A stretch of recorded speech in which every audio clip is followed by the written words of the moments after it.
Hello anime lovers, स्वागत है आपका आपके अपने चैनल एनिमे एक्सपीएल पर।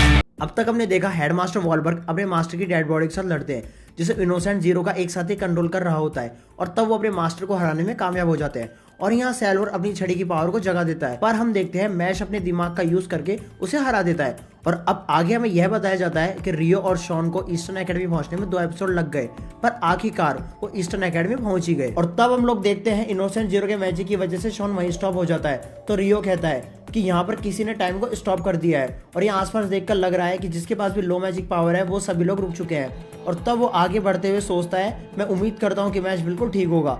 तो वो मेडल और कार्डो के पास जाकर कहता है, शुक्र है तुम दोनों ठीक हो, और मुझे यह देखकर बहुत खुशी हुई कि तुमने इन सभी को हरा दिया। वैसे भी डिवाइन विजनरी से यह उम्मीद की जा सकती थी। तब कार्डो कहता है, ये सब कुछ हमने अकेले ने नहीं किया है, ईस्टर्न एकेडमी में बहुत सारे एक्सीलेंट स्टूडेंट्स हैं जिन्होंने हमारी मदद की है। तो रियो कहता है, तो आखिरकार मैच का क्या हुआ, इनोसेंट जीरो से पकड़ने नहीं आया था? तब कार्डो कहता है, वो बिल्कुल ठीक है, और उसने तो इनोसेंट जीरो के मैन मेंबर को भी हरा दिया है। तब रियो कहता है, आखिरकार ये किस तरह का बंदा है, ये देखो, ये एक मैन मेंबर को हराने के बाद भी कितने आराम से क्रीम पफ्स को एंजॉय कर रहा है। तब मेडल कहता है, पर इस टाइम पर हेडमास्टर इनोसेंट जीरो से लड़ाई कर रहे हैं। तब कार्डो कहता है, पर हमें नहीं पता कि वो इस टाइम पर कहाँ हैं, वो यहाँ से ट्रांसफर हो गए हैं ताकि यहाँ के बच्चों पर कोई भी आंच ना आए, पर अब हमें नहीं पता कि वो कहाँ गए हैं। तो मैच कहता है, तो फिर मैं जाकर उन्हें ढूंढता हूँ। तब एडल कहता है, आखिरकार तुम उन्हें कैसे ढूंढने वाले हो? तो मैच कहता है, अपने मसल से, और वो वहां से भाग जाता है। तब कार्डो कहता है, अब देखते हैं कि अब ये क्या करता है। तब मेडल कहता है, कोई भी डिटेक्शन मैजिक को यूज किए बिना उन्हें नहीं ढूंढ सकता, तो ये जो भी करेगा वो किसी काम नहीं आने वाला।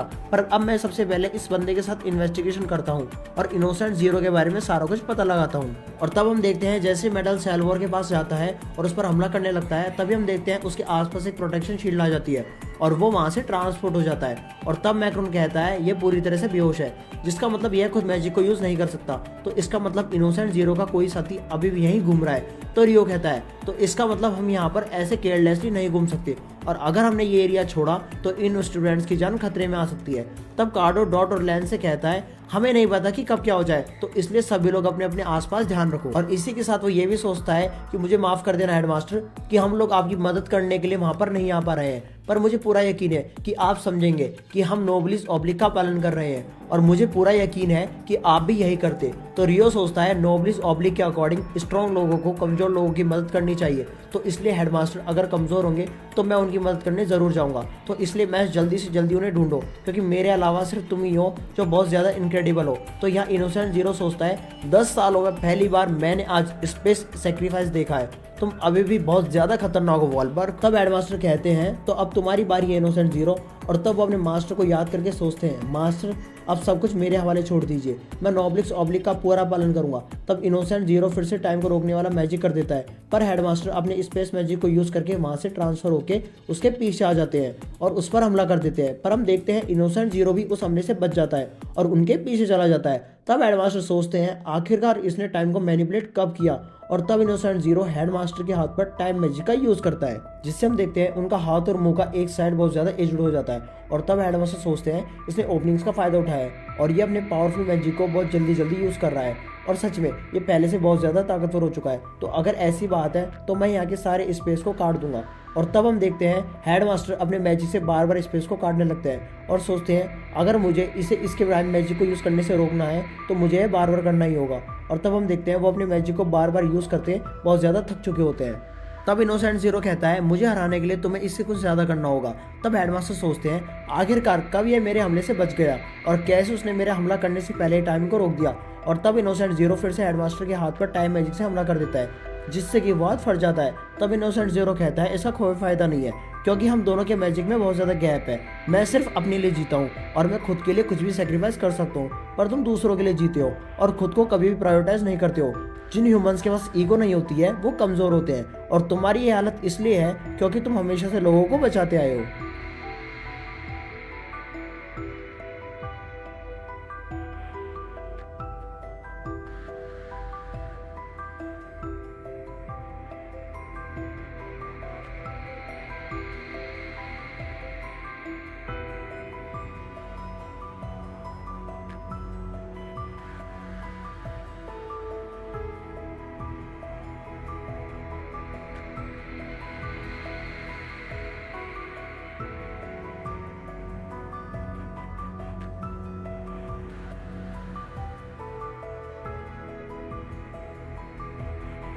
तो एक दिन मैंने उनसे पूछा कि आखिरकार वो ऐसा क्यों कर रहे हैं। तब उन्होंने कहा उन्होंने ऐसा इसलिए किया क्योंकि वो मुझे ऐसा अकेला नहीं छोड़ सकते थे। और जब मैंने वो वर्ड सुने तब मेरे अंदर उम्मीद जाग गई और उन्हीं की एक्शन और स्माइल की वजह से मैं आज यहाँ हूँ। तब हेडमास्टर कहते हैं इनोसेंट जीरो, अपने लिए जीना बिल्कुल भी बुरी बात नहीं है, पर मैं आज तक सिर्फ अपने आसपास की अच्छाई की वजह से जिंदा हूँ, तो इसलिए मैं उन्हें नहीं छोड़ सकता जो मुझसे कमजोर है, और उन्हें बचाने के लिए मैं कुछ भी कर सकता हूँ, चाहे इसके अंदर मेरी जान भी क्यों न चली जाए।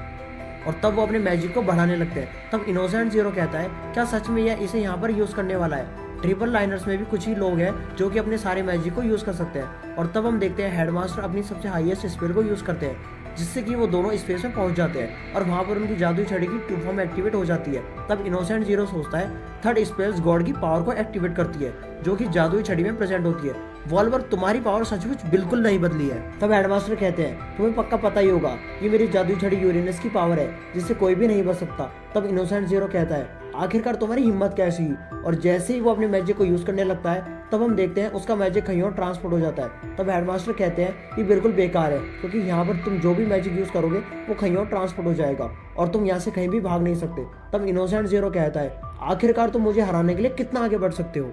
तब हेडमास्टर कहते हैं एक हेडमास्टर के तौर पर यह तो मेरा फर्ज है। और तब वो अपनी जादुई छड़ी को वहाँ पर सब कुछ लीड करने के लिए कहते हैं और इनोसेंट जीरो से कहते हैं इसकी वजह से हम वो लड़ाई खत्म कर देंगे जो हम कब से लड़ रहे हैं। पर तभी इनोसेंट जीरो अपने टाइम मैजिक से उस चीज़ को रोक देता है और कहता है मैंने अभी अभी इस स्पेस का सारा टाइम रोक दिया है, और जो टाइम को कंट्रोल कर सकता है उस पर कोई मैजिक काम नहीं करता।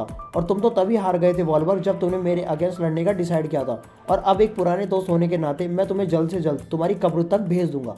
और तब वो हेडमास्टर पर हमला कर देता है, जिससे हेडमास्टर को बहुत ज्यादा चोट लगती है। तब इनोसेंट जीरो कहता है अब तुम इस जख्म से बिल्कुल भी जिंदा नहीं बच पाओगे, पर एक मिनट रुको, मैंने तुम्हें इतनी गहरी चोट पहुंचाई पर तुम्हारा मैजिक फिर भी क्यों नहीं रुक रहा है। तब हेडमास्टर कहते हैं थर्ड स्पेल से जादुई छड़ी की असली पावर बाहर आती है, और अगर तुम इसे मैक्सिमम मैजिकल पावर से भर दोगे तो ये कभी भी नहीं रुकेगी, चाहे इसे कास्ट करने वाला मरी क्यों ना जाए। मैं इसी टाइम के लिए कब से अपनी मैजिकल पावर को बचा रहा था, अब मेरी ये स्पेल मेरी जान के बदले तुम्हें चीर डालेगी। तो इनोसेंट जीरो सोचता है मुझे यकीन नहीं आ रहा है कि इसने शुरू से ही प्लान किया था।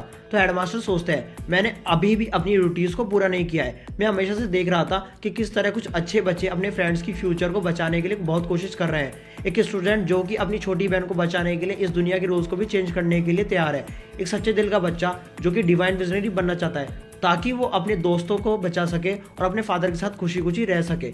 यह दुनिया बहुत ज़्यादा खूबसूरत बन सकती है जहाँ पर हर जगह काइंडनेस होगी और लोग एक दूसरे को रिस्पेक्ट करेंगे और अपनी वीकनेस को भी एक्सेप्ट करेंगे। तो इसलिए मुझे उन्हें बचाना ही होगा, वो लोग जो मेरी तरह ही कमज़ोर है और वो लोग जिन्हें इस दुनिया ने अलग होने की वजह से यातनाएं दी है, मुझे उन सब के लिए ये सब कुछ करना ही होगा, जैसे ही मेरे मास्टर ने मेरे लिए किया था, और मैं इसे अपने एक्शन से कर दिखाऊंगा। और तब वो स्पेल एक्टिवेट हो जाता है। तभी हम देखते हैं चारों तरफ रोशनी हो जाती है और अचानक से वो मैजिक कम होने लगता है। तब रायन सोचता है मुझे कुछ सही नहीं लग रहा है, और तभी हम देखते हैं हेडमास्टर और इनोसेंट जीरो दोनों ही बच्चों के होते हैं।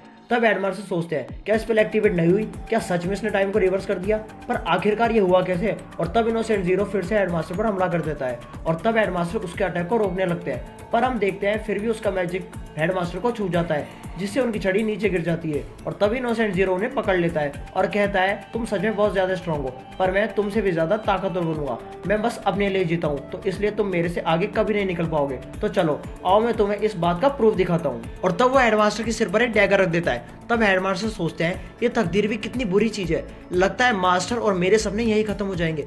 क्या जो दुनिया मैंने सोची थी क्या वो सच में इतनी ज्यादा कमजोर है कि ऐसे छोटे मोटे लोगों की वजह से बर्बाद हो रही है। और वो रोने लगते हैं। तब इनोसेंट जीरो कहता है तो अलविदा वॉलबर्ग। और तभी मैश आकर इनोसेंट जीरो के फेस पर एक लात मारता है और कहता है हेडमास्टर आपने मेरे से एंट्रेंस एग्जाम में मुझसे एक सवाल पूछा था कि अगर मुझे किसी ऐसी चीज का सामना करना हुआ जो मुझसे भी ज्यादा ताकत हो रही तो मैं क्या करूंगा। तो मैंने आपको तब भी कहा था कि मैं अपने मुक्के से मार मारकर उसे बर्बाद कर दूंगा।